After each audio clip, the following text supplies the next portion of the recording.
Well, disappointing night for the Los Angeles Lakers. Here we go. Lakers lose 146-115 to the Chicago Bulls. Extremely disappointing for the fact this was a night when everybody was healthy and we thought things were going to go the right way.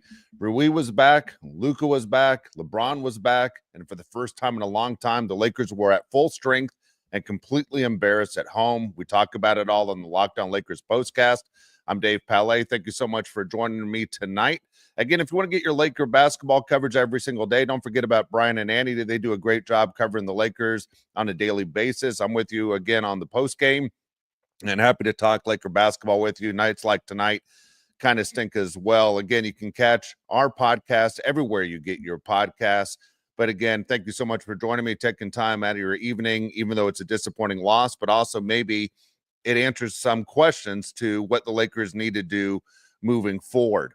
So let's get right to it. First quarter, Chicago Bulls, they outscored the Lakers 32-21. Now, the big story was Luka. Luka, again, is fun to have on this team. Not only is he one of the best stars in the league, but he also sets the tone early on. The deal is, can anyone else jump on Luka's back? And that's the problem we had tonight, obviously. 3:51 remaining. Luka hit back-to-back threes to give the Lakers a 24-22 lead. 15 lead changes in the first quarter. So you're thinking it's going to be a close game until the Lakers figure it out and the Lakers end up beating the Bulls the way they're supposed to.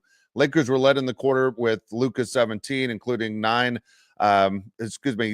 three-pointers, hit 7 of them, and was absolutely outstanding. So Luka, again, I messed up that score right there. Luka had 21. Bulls led by Coby White, 16. Lakers shot 44% from the field, 25% three-point range. And again, for the Lakers, let me get these notes correct for you so you have the right stats there, especially if you put money on this game. Luka, 3-3-pointers. They're the only 3-pointers the Lakers made the entire quarter. There we go. Now I'm up to date of where I am. 6 of 7 free throws. Lakers, at least free throw-wise, getting a little bit better. It was one of those things I was hoping they would fix. And you hope with the Stars, especially in the playoff time, it would stink to lose a playoff game when you can't make your free throws. Bulls shot 46% from the field, 27% from three. It got a lot better for the Bulls, as we all know. And the Bulls weren't shooting outstanding. I mean, 46% is great, but 27% from three-point range, and they only made half their free throws. You're thinking this game could be in hand for the Lakers. Second quarter, Bulls outscored the Lakers again, 33-31. And it's disappointing right there for what was happening with the Lakers because they couldn't sit there and seem to get traction to pass the Bulls and what we thought was going to happen tonight with everybody at full strength, that the Lakers were eventually going to dominate Chicago. And it didn't happen at all. As a matter of fact, the Bulls were the team that dominated much of the quarter. And for me, that was the big moment. That was the big moment right there. Time to reveal where the game was won or lost. It's the turning point. The turning point happened in the second quarter because the Lakers couldn't get any traction at all. Nothing changed. Nothing changed at all except for the standing around. The offense was absolutely terrible. I know the broadcasters are sitting there saying the defense was terrible. Look, defense wasn't good either. The rebounding was bad. The defense was bad. LeBron James wasn't great. But, LeBron James missed 7 games. Rui missed 12 games, and those guys are back. Those guys have to get their legs, so to speak, especially with, LeBron, as much as they depend on him. LeBron, you could tell, didn't have his legs ready to go. I'm missing his simple shots. Defensively, LeBron, when he left, was one of the best defenders in the NBA, which is strange to say at 40 years old. Tonight, LeBron wasn't active as a defensive player, except when he'd go up and he'd block a guy's shot after a guy got by him. And it wasn't LeBron James' defense, what the Lakers have been counting on. The Lakers have been a very good defensive team over the last couple months. And that's saying a lot considering you lost Max Christie, you lost Anthony Davis. The fact that Lakers are playing that good a defense is something that you hang your hat on because we know offense should always be there. Unfortunately, they didn't have either one tonight. Again, 146-115, completely embarrassing the way things went for the Lakers. So for me, the turning point in the game happened in the second quarter when the Lakers couldn't do what they needed to do, and that was take control of Chicago. Instead, they just gave them more of a reason to believe in themselves that things were going to work out. 3:01 remaining. Luka knocked down his 5th three-pointer of the night. He cut the lead down to 57-54, and the Lakers still couldn't pass him up. 1:28 remaining. Luka hits a 6th three-pointer, ties the game at 59. You're thinking, okay, well, maybe this is it. It wasn't. Luka ended up with 26 points at that time and ended up knocking down 7 three-pointers in the first half. So he was doing everything he could. It was the rest of the Lakers that couldn't do anything. And because the Lakers couldn't do anything, we find ourselves in this position where the Lakers were embarrassed. I don't know about you, but coming in tonight, I was like, this is going to be a great night. This is what I've been waiting for. Something we have talked about on the show a bunch, saying we got to get the guys back who are going to play the most in the playoffs to make sure we have the chemistry and the ability to come together to see what we look like as a polished product. The Lakers are anything but a polished product right now, and the season's going to end very soon. So when the playoffs begin, whether you're facing the Warriors, the Nuggets, OKC, whoever you face, we need to see the best version. Is there enough time for this team to pull it together to be ready to make a run in the postseason? And that's the question right now that we think we're all dealing with. And one of the things we're all extremely frustrated with is this Laker team, as good as they are, and the trade for Luka was the talk of the NBA season. Can the Lakers pull it together, and do they have enough time to make it work? We'll talk about the half. We'll talk about the box score as well. We'll give you the player of the game, everything that goes into it, and I'll get to your comments as well. But again, very frustrating night as the Lakers lose 146-115. I want to mention the people over at FanDuel. March Madness is here, and FanDuel is giving you the chance to get in on the action like never before. Right now, new customers can get $200 in bonus bets when your first $5 bet wins. That's 200 extra bucks to use on everything from buzzer beaters to Cinderella stories, and even of who's cutting down the nets. Also, if you're picking your favorite teams, if you're a UCLA fan, I'm sorry tonight wasn't your night either. But also, if you're sitting there picking with your head, you're going, dude, Duke and Florida look pretty good. Those teams right now, even though I'm not a fan of either one of them, it's smart money to possibly say, let's go with the favorites. Again, it's up to you, but it's easy and it's fast. FanDuel app is simple and easy to use. And when you win, you get paid instantly, no waiting around. So visit FanDuel.com and get in on all the college hoops action all tournament long. All right. So again, Lakers final score, 146-115. I'm sure you guys know. You guys didn't just tune in to go, hey, what happened in the Laker game? You guys are aware. You have a lot to say. Halftime, just to let you know, Luka had 29, 7 rebounds. Austin Reaves, 16. LeBron only had 5 at the half, 5 rebounds. That was in 18 minutes. Coby White was insane, 19 points. Josh Giddey will get into his game as well. He had a great game. But the Lakers shot 50% in the first half, 44% from three-point range. Rebounds, Lakers were with the Bulls, but the Bulls beat them in that advantage, 16-15. Assists, this is a number that shows the Lakers offense wasn't very good. The Bulls had more assists, 15-10. Bench points, the Lakers only had 2 bench points, and the Bulls only had 9. And so that was extremely frustrating to sit there and go, wait a second, how did the Lakers only have 2 when this is one of the things that the Lakers have been really good at? And so it's frustrating. It's one of the things I want to get into tonight and why I was a little bit nervous on the future of this team. This is what you'll be talking about. Points for the Lakers. Again, two, and that was it. And the 2 points came from Jordan Goodwin, who had been a starter the last couple games. But Goodwin, fine. He had those points. The thing that frustrated me was Dalton Knecht. I mean, did Dalton Knecht not show JJ Redick that he's valuable, especially if this is going to be a team that's going to sit around? That Dalton Knecht didn't get any minutes until garbage time. Dalton Knecht ends up with 6 points in 6 minutes, but Dalton Knecht wasn't anything part of this offensive game plan. And so if the Lakers have a team that can knock down threes, if they have players on the team that can't shoot threes, and as much as we sit there and we rely on Luka and we rely on Austin Reaves and rely on LeBron James, it was frustrating. So Austin Reaves tonight was 3 of 7 from three-point range. Austin Reaves is a fine shooter, all right, better than most. But Austin Reaves also has his limit. Luka can sit there and stretch behind that three-point line way back and knock him down on a regular basis. Again, he was 8 of 13 from three-point range. But when you look at Austin Reaves, he's one of those guys where the line is his limit. And everything basically further back from that line, you could tell it's not a balanced shot. It's not typical Austin Reaves. At the same time, when you look at this offense, Austin Reaves was the guy with this starting 5 that took a long time to get involved in the offense.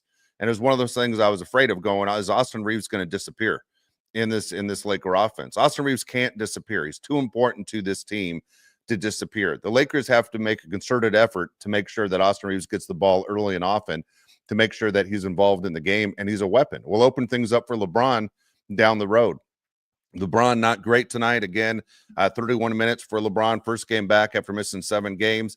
17 points, 6 rebounds, 4 assists. Also had 5 turnovers. You know, LeBron took the ball to the hoop a lot, which is fine. He was 7 of 16, but he missed 3 free throws. He shot 5 of them. He missed 3 of them. very disappointing. Jackson Hayes with 10. They were basically all dunks. Jackson Hayes, everything right under the basket. Fine. Jackson Hayes did what he was supposed to do. Only 4 rebounds for Jackson Hayes in 25 minutes. That seems crazy to me.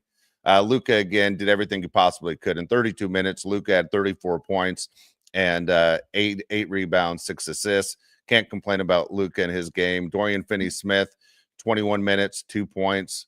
At this point, is Dorian Finney-Smith in this offense? Is he basically there because of the defensive player that he is and a guy that can knock down occasional 3? Well, tonight, the occasional 3s didn't happen.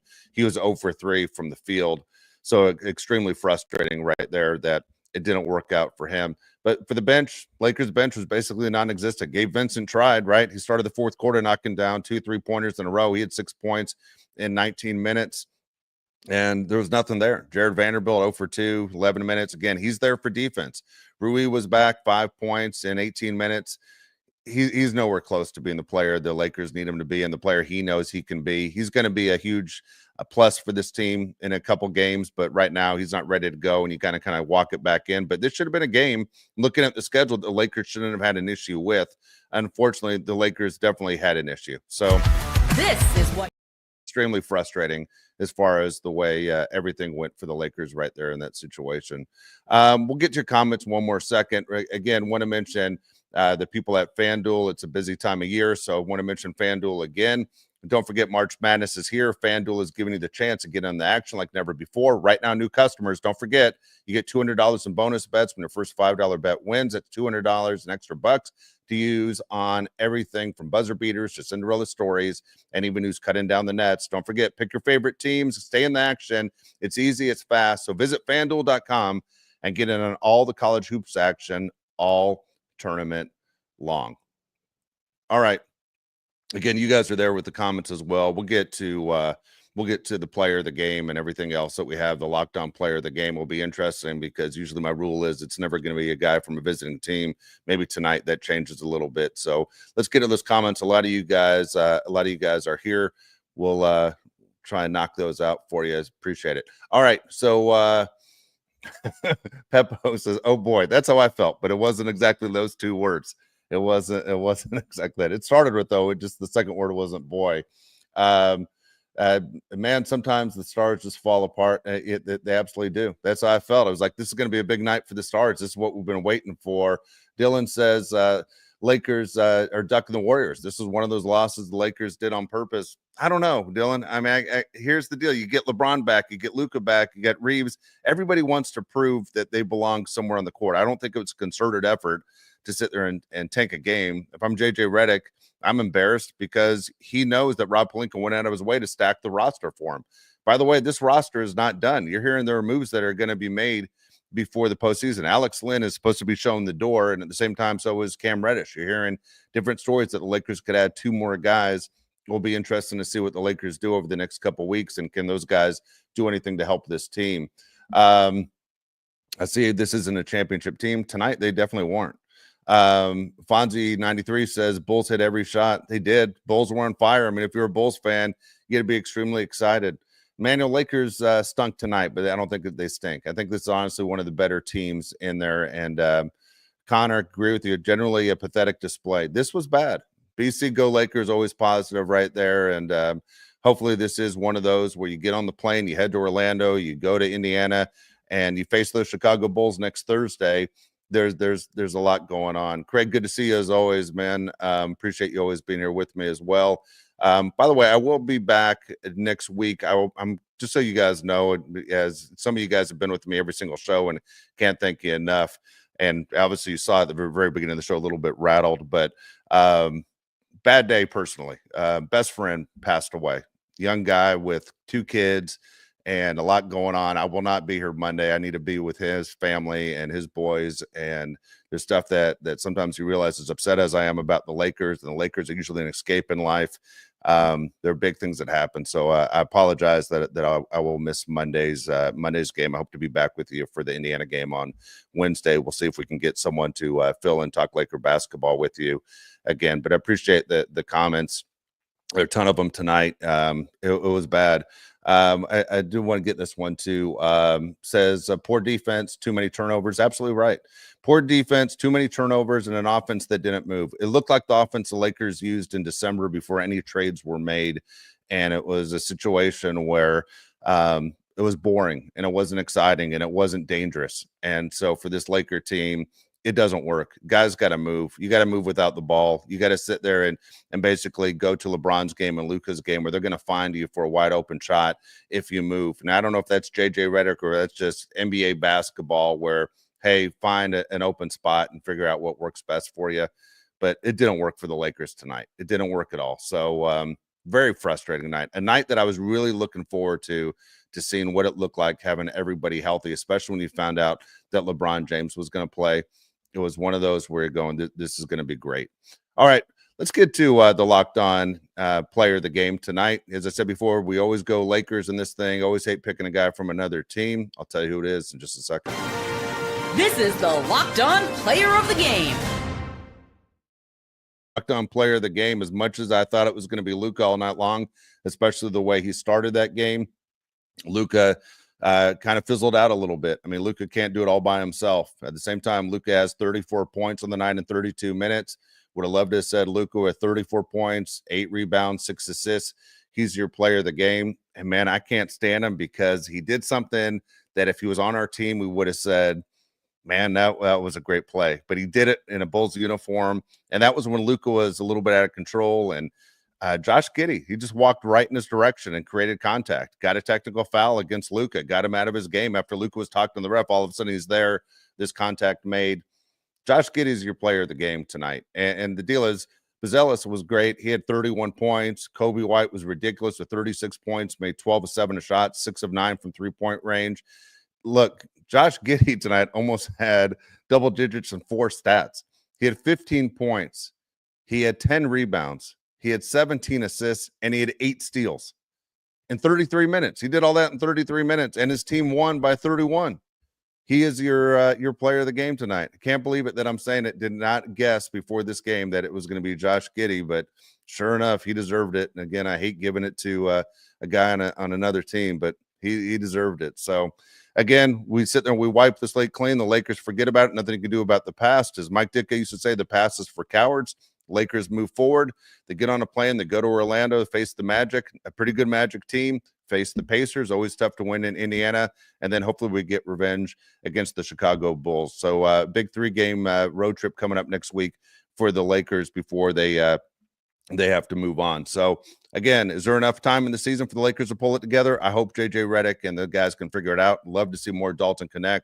Would love to see more of this bench actually contribute because the Lakers are going to need it down the stretch. So I thank you everyone for joining me tonight. Sorry the Lakers lost 146-115. I'll be back with you next week. As I said, I won't be here on Monday, but otherwise, go Lakers. Let's go get some wins. Have a great night, everybody.